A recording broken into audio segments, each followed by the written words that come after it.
And here we go. Hey, this is it. This is episode, the second one of the day here. This is another Crash and Burn edition of No Laugh Track podcast. The last one was 389. This must be 390.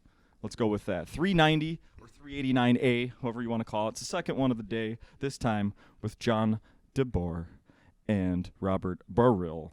Keep it going for Tim and Andy, everybody. The last episode, wasn't that great? I assume everyone's listening to these back to back. Yeah, It's chronological. Yeah. Mm-hmm. This one's a box set, isn't it? It's BOGO. Buy one, get one free. There you go. But you have to buy that one. You get this one free. Yeah, or Dogo. Download. I don't know. Dogo. No go with the Dogo.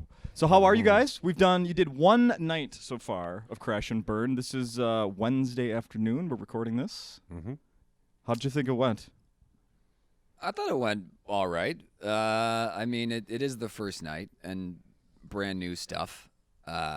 So I was pleased with how some bits went, and then others not so well. But they're also, there was an empty seat or two, so I just blamed it on not being a sold out show, because then they really would have got those horrible references that I did. Is it better to try stuff out in front of a giant crowd or a party of five, let's say? I mean, you want to get the feedback. Yeah. I mean, it's different, because if it's a large crowd and it doesn't work, it's a little bit more disappointing, I think, or maybe you feel more of an impetus to be on the whole time if it's a large. But then again, if it's a large crowd and they're shit, then it's I have no momentum anyway, so I may as well. I think it's just a different beast, but it can be beneficial with a large crowd or a small crowd, because small crowd, lower stakes, more intimate, and maybe you take more risks just because, I don't know. Yeah, John, how'd you think it went last And night? sometimes with a large crowd, if you already have them on a roll, it's not a good barometer of the joke standing on its own. Oh, yeah. Because so you've got two things here. It's all new, so you're not going by your usual, I can get these guys and slide a new one in, and if it doesn't work, I'll get them back. That's if you try new stuff in a regular show. Yeah. But the fact that there's no guarantee that you're ever going to get that role. So, There was, I listened back to one of the episodes from the Crash and Burn of 2019. It was with Slagle. It was the episode I did with Slagle and Sarah Schaefer. And she was describing her approach to Crash and Burn Week and just writing comedy in general. And she was saying, she goes, I know this is not the way people do it, but to try to and capture the crowd, I do my best joke at the top. Instead of the closer to leave them laughing, she's doing the best one at the beginning. Crash and Burn? No, just like in general. Oh, okay. And then using that as sort of a barometer, like, all right, well, I know this is good stuff. Right. If they're into this, then I'm going to have a good night. And that's logical if you only have one good joke. She has many. I haven't seen her. I wasn't ripping on her, but that is the goal. I do have a barometer joke that I start with where I can tell I'm like, all right, cool, or that didn't work. Oh shit! And then how does this is going to be a hard? I'm gonna have to work for 10 minutes to get them. Yeah. So then, how does the philosophy change then? If the one that the tried and true one at the beginning, then is it I'm gonna work even harder or F it? Let's just mess with them. It's basically a football analogy. Oh, I got to run the ball for a while. In that, if that joke doesn't work, I know that. Oh, okay, it's going to take me 5 minutes or so to get them. You'll get them. Hang in there. But now you know what to expect. Whereas if that first joke works the way it usually works, it's like, all right, we're going to have another fun night here the whole way through. But other than that, it's just like, all right, it'll take me a bit, but I'll get you. Yeah. Or not. You look like you were going to say something. Yeah. I was about to say, when you were talking about the Schaefer thing of opening with your best joke, that it's kind of similar to the way that I make love, where it starts with my orgasm, right, and then I just sleep the rest of the time. Like I open big, I get mine, and then whatever happens. Like that's just He even wipes off before he comes. I was bringing towels on stage long before COVID. That's Yes, but are you checking the reaction of the other participant of your audience? Are you checking the reaction of your audience? That's the beauty of doing shows on Zoom, is that I just, it's up to them. Like I'm not responsible. And in my case, it's a one-man show. Yeah. How long have either of you known that you were with the anticipation of doing Crash and Burn? How long have you known that you were going to do it this week? A few weeks, I think, right? Maybe a few months. Yeah, I think it was. Yeah, I think like a month and a half ago. And what did that change? What have you done between then and now to be prepared? To try and be prepared? Oh, just more anxiety. More anxiety? Yeah. Yeah. Yeah. Just marking days. Okay, I have this much less time to be ready for this. Yeah, pretty much. For me, this is a shit show for everyone right now, and so there's just been things in life that already are going on, and then as coming up to this, I was shitting my pants, going, "Oh, I can't deal with this right now because I'm supposed to be writing some funny shit, and I'm not in the mind frame for funny shit when this shit's going on." Sure. And so it does make it difficult. And even when we were discussing a little bit before the show, whatever, I brought up we were kind of workshopping some stuff. I brought up one thing that had been on my mind, and it was just beautiful. Robert goes, "Yeah, that's definitely going to need a punch up because it's just."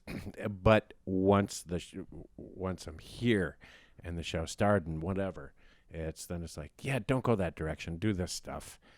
And because I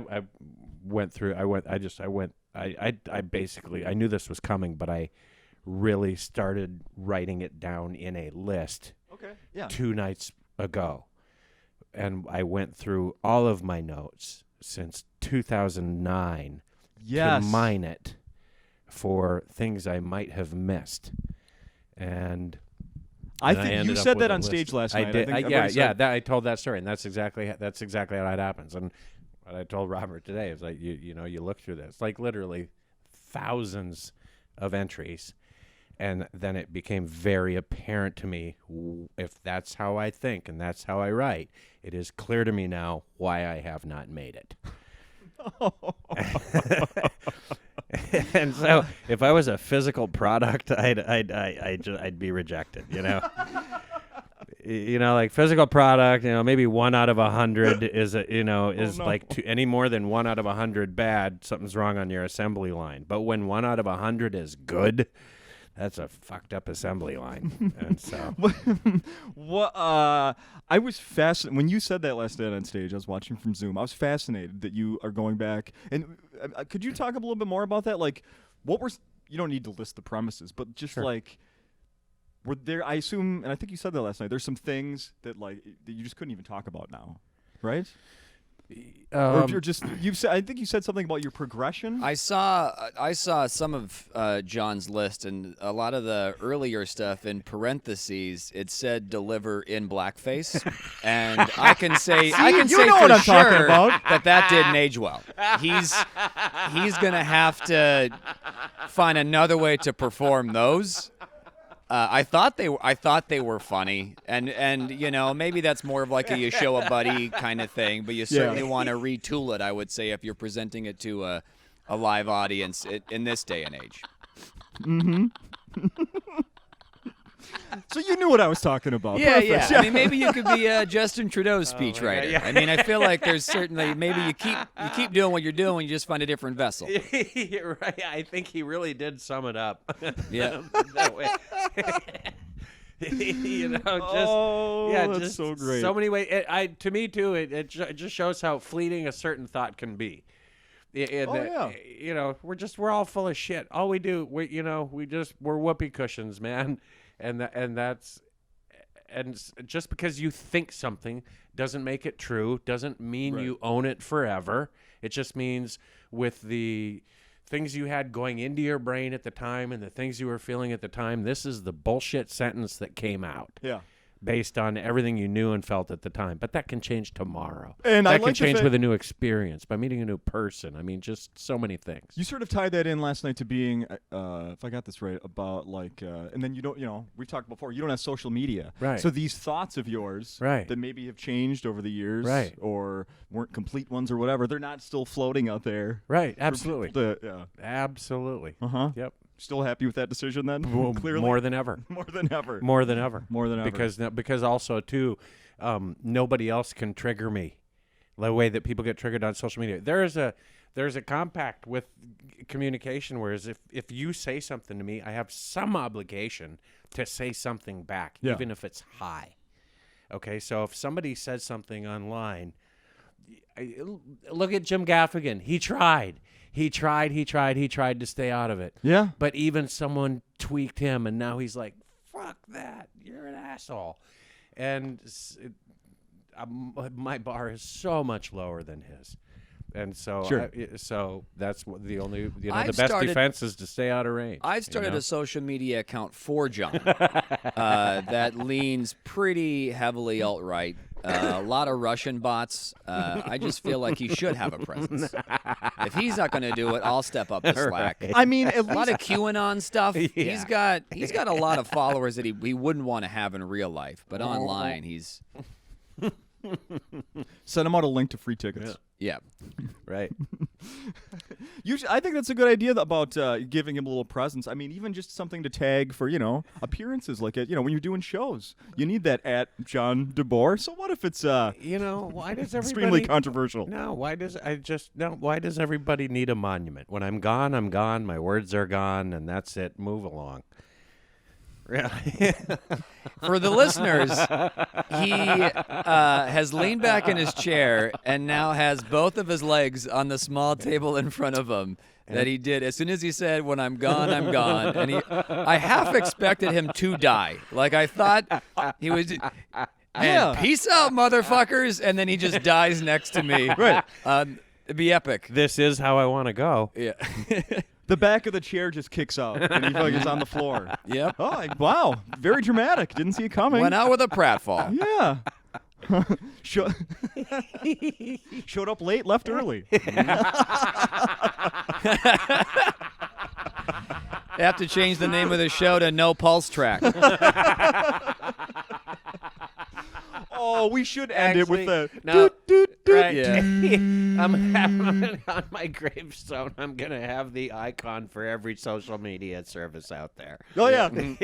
Just be a little bird, a little F, a little whatever. Follow me on Snapchat. Yeah. TikTok. Still in the cloud. Killing it on TikTok. How? And another thing you said last night, John, is about like I'm an imposter next to him. Okay. I want to know about deadlines and writing and like being now you're being forced to come up with new material. I mean, you can't. Good luck not working on this the rest of the week. I heard you say last night that this isn't really how you like doing things. It's not how I normally do. Things. It's not how I normally do things. And so once you get into it, yeah. Last night, all I thought about until 4:00 in the morning was trying to redo stuff from what I did. Shorten stuff up, you compress it, you take into account some of the tags that we gave each other afterwards, and then so you try to tighten it up, and then thought of a couple new ones and going, oh, I can expound on that a little. So you just, once you get those synopses firing again and you're thinking about jokes and just pushing everything else aside, now it's time to go, okay, yeah, I gotta just try to do the best I can. So what are your feelings going into the night 2 of tonight? Like how do you how are they different than the first night? I'll throw some things out completely. There's a couple last night, and I had some left that I didn't get to. Oh. So, jeez, don't brag or anything. Huh? I did go through 11 years of notes, and so I'm also going to be taking some of those he didn't get to Right, from my right. set as well. Oh, those are community jokes. Yeah. So when you think about it goes fast. It goes fast, and so, but before that, I'm just like, holy crap, how am I going to fill 20 minutes? And you just you go through it all, and then when it comes crunch time, you realize that okay, I only did a half of them. And these I can get rid of because I want to try these now, bring them in, and then see how they work, and then tighten up the ones that I kept from last night. And Right on. So, How do you guys like writing with other people? Do you do that normally? and that too is not because that's not normally part of my process, and I literally, this guy,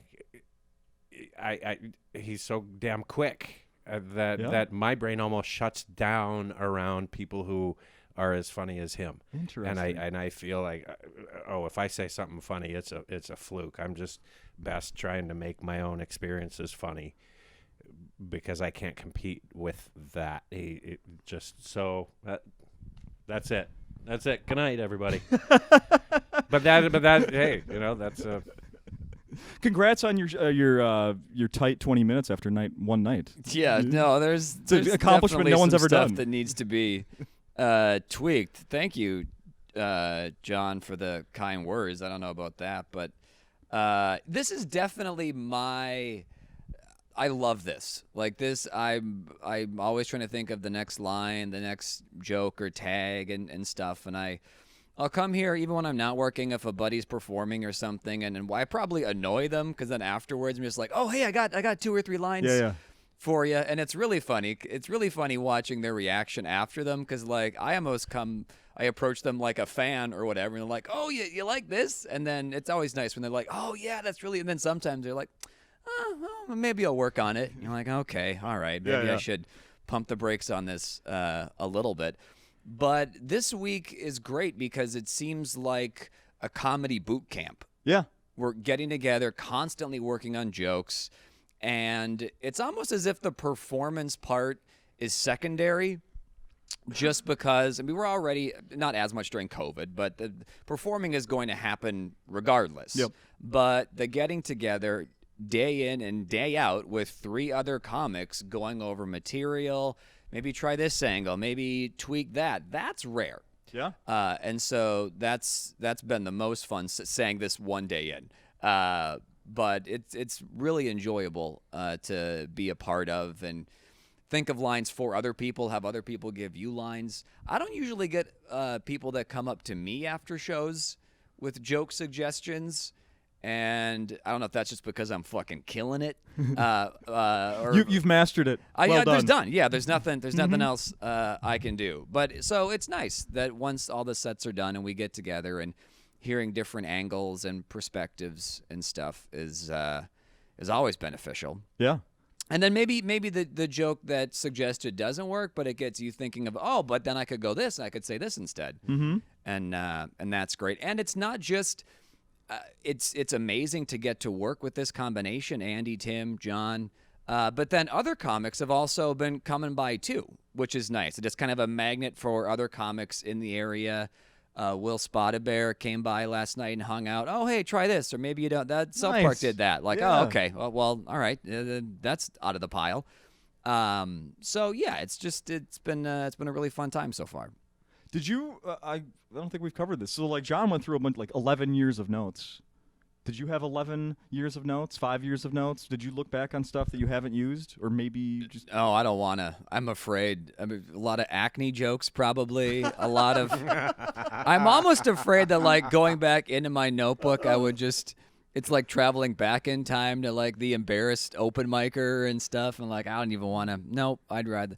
Let someone else do that if they want to go down that rabbit hole of terrible premises from so long ago. What I did, because I've been fortunate enough to work a few weeks here at Acme since the shutdown. Yeah. So I would, once I knew that I was going to be a part of this, I would, when ideas would occur to me, I'd almost be like, well, is that one I want to try on my own, or have that be the part of the groupthink activity?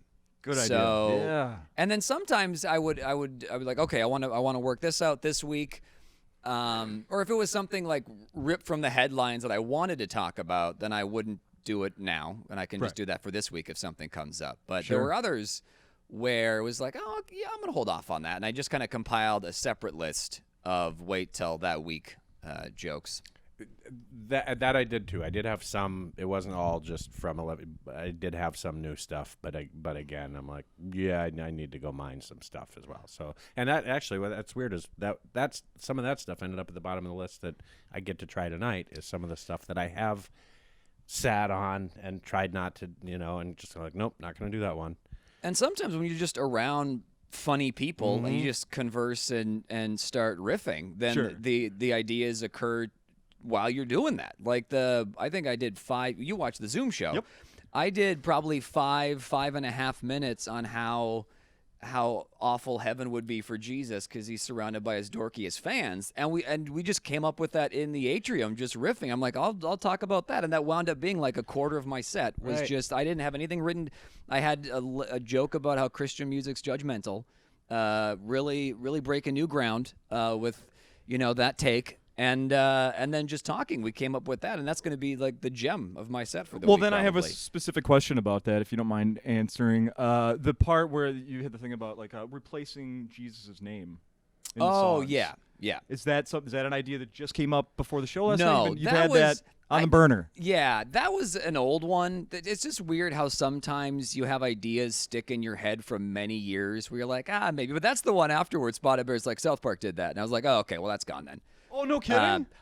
There's been like 20 seasons of that show. I'm bound to miss an episode or two, but I do appreciate that because now, if it had that stuck in the act or whatever, and then, I get accosted after a show by people like, you stole that. Like, no, I didn't see the episode. But yeah. So I'm glad that was brought to my attention. Interesting. Well, Yeah. that was really funny. Too bad it'll never be thank heard you. from you Yeah, again. Well, that was just a treat for the people on Zoom I guess so. last night. So have you both listened back to your sets from last night already? I have. I have not yet. You have not? Nope. Okay. My shirt was too tight. That is my big takeaway from the set last night was that my shirt is too tight. I couldn't even hear what I was saying. I was like, that's because I'm not a fat guy, but I looked fat in that shirt. That was one of my notes I was going to tell you after Yeah. the show, is just to untuck a little bit. I had a grilled cheese early, and I'm not going to make that mistake again. Never. Don't ever do that again. How was John's shirt? John's shirt was good. Good shirt. I could focus on what he was saying because I wasn't distracted by what he was wearing. Because as soon as I saw me, I was like, Well, then I didn't dress right. Yeah. But Brandon posted a picture, like a still from the podcast a month or so ago. And it was a great picture. But the only thing I noticed when I first saw it was the T-shirt I was wearing was showing the awful farmer tan I had that week. And it's like, I don't see anything else but this crazy line of red and white on my arm. And I pointed it out to Brandon. He's like, I didn't even see it. Yeah, that's all I see. Yeah. and the mask line on your face. That's true. You part raccoon? Yeah. What's going on there? We all look like Simpsons now. Yeah, exactly. What else did I want to ask you about? Oh, so you haven't, and maybe you'll just be able to answer this anyway. Oh, I'm sure you will. Some of the stuff that hit well last night, like versus the stuff that maybe definitely needs work. Mm-hmm. For both of you, like the off the cuff stuff versus the stuff you had planned. Like, are you noticing? Like, oh, this is just I came up right on the spot, and that was actually one of the funnier things in my set. Versus, oh man, I showed up with that idea, and that needs a lot of work. The one I'm asking is, and I'm just curious if this was a throwaway line. The one you said last night about cigarettes versus spending that on something else, was that spur of the moment? No. That was something you've been working on? That was an old premise. Oh, okay. Yep. Well, that one was an old. All right. Well, that was one of my favorites. But I it tied wrote that in. down, But put a little star on it. Yeah. Okay. All right. Oh, was it? Yeah. Okay. Good. Because that was actually one of the ones that I was possibly thinking of getting rid of. Oh no, no. But it tied in. Like at different points, I wrote some jokes, and then I realized about like weight or exercise or whatever. But then now, I have gained 20 pounds over last year. So, okay, that and that can go together. Sure. And then do it together. But it's funny you say that, because the one that I'm like, I don't know if I like this joke, I was going to throw out, and maybe I'll keep it now. I think you just changed the course of my Well, I hope future. I'm right, but I just think that replacing something you shouldn't be spending money on, in my opinion, Right. on something you probably shouldn't be spending money on Right. either, Yes. is really funny. Yeah, I mean, it's just that simple. Thanks. So yeah, I like it. Okay. Yeah. John's I'm gonna return some praise for John, because he is brilliant off the cuff, and I've been fortunate enough to work a few road gigs with him. Yeah. And because that's one of the areas of my game that I'm trying to get better at, I guess, is just kind of being in the moment, riffing, being comfortable with uncomfortable silence, or just kind of growing to or learning to embrace it and not see like, oh, I haven't said anything funny in the last 15 seconds. Like, oh, I gotta, because I've always been more of a writer. Like, Yeah. I want to go up, and then I have the jokes that I've written, and I'll say those jokes, and then in between just try to cut down on as much silence or awkwardness as possible, and then get to the next thing. Yeah.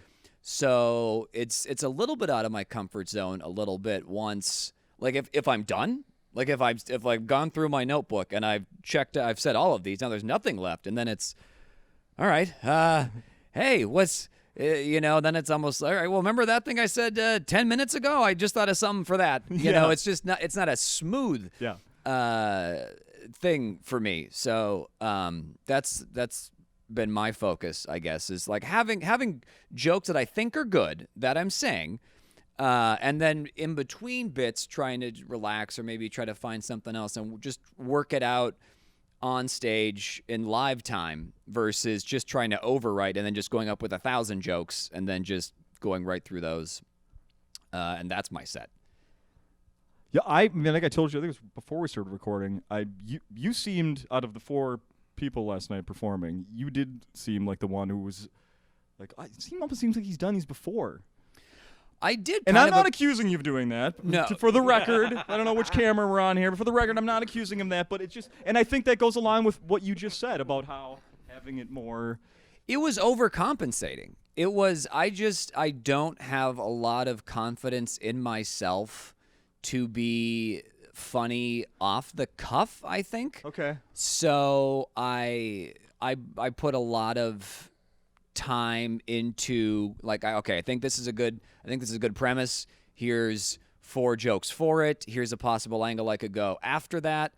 And so I just wanted to give myself enough material-wise to where I'd be in pretty good shape and not have to stretch too much on any particular thing going in, just because I know that it wouldn't be I'm thinking of the audience that paid to see the show. Yeah. We're like, well, me at my best is doing pre-written stuff. So that's what I'm going to try to give you for the most part, and not me just floundering up, because I would have been like talking about my shirt, or I don't know, like it wouldn't have been. Yeah. It would this answer right now. I don't have anything pre-written, and now I'm floundering. And that would have been what people would have seen. I gave you a script last night. What somebody didn't rehearse. Okay. Let's see. What is the time here? We should probably. We should wrap it up here. Is there anything else? See, now we have. I just got the light. I just got the light after explaining why I have to have pre-written stuff. Yeah. No, it was the other light. Now it was the crash and burn light that says you didn't. That Good. you made it. Mm-hmm. You can breathe again. Yeah, you can breathe again. You made Get it. backstage and breathe. Yeah. I'm curious. Have either of you guys come and watched this show in the past? When's you have? Oh yeah. Yeah. Absolutely. Yeah. I think any comic that's not working this week, which should be most of them, that kind of sounded should be. None of you should be working right now. You are all.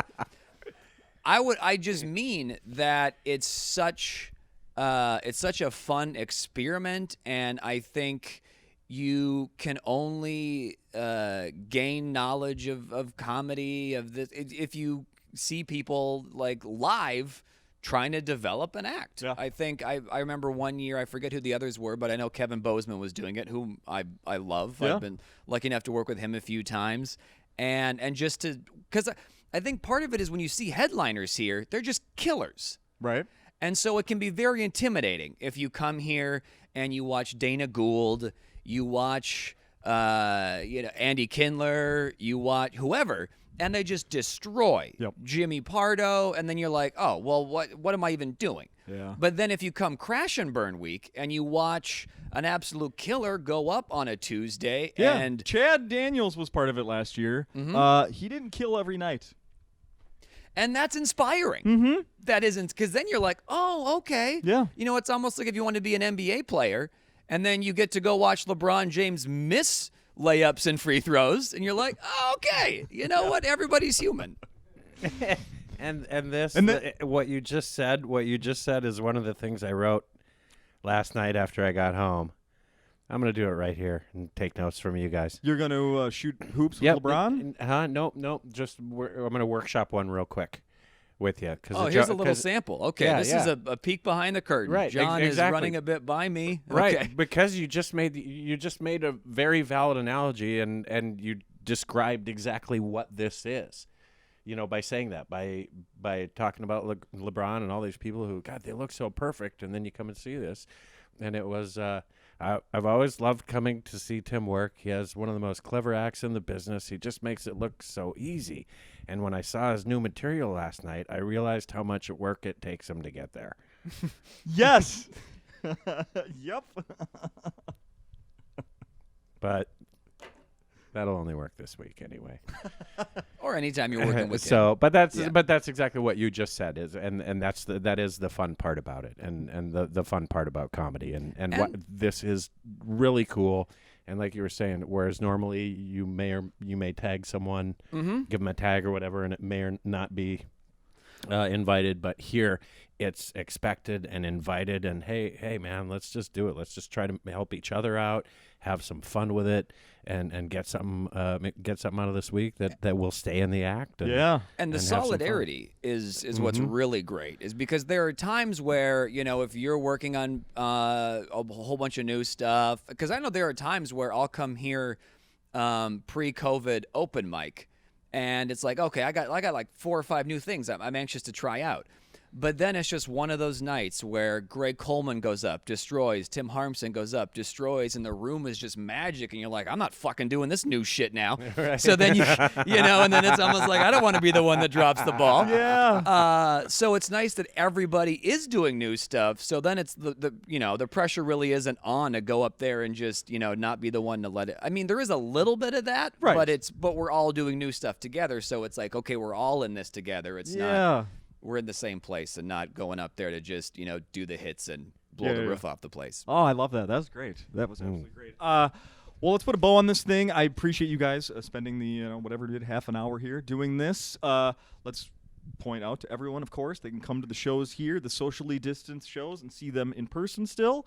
Also, you can watch it through Zoom like I did last night. They're still offering a Zoom pass where you could watch the rest of the shows of the week. Oh, that's cool. As many as you want. I think it's, what was it, $22, and you can watch any or all of these shows this week, the Crash and Burn shows, via Zoom, and it's a lot of fun. I've done it in the past, not via Zoom, but I have watched more than one show in the week, watching one early in the week, like you could do tonight, I did last night, and then one Friday night, or one of the shows Saturday, and see the progression. See how things actually turn out. It could be a lot. It's a lot of fun. And then Thursday, the audience we're doing the live one, right? Yeah, you guys are going to get together after the show and do a live thing. And we mentioned that during the podcast with Tim and Andy, that all that info will be on Acme's social media. So people can come and see that. Check it out there. And I think that's it. Thank you. Good luck the rest of the week, guys. Thanks, man. And I'll leave you with this for some little pressure. Sarah Schaefer, when she came out the first night, she had 4 words. Those were her notes on the paper. Really? 4 words.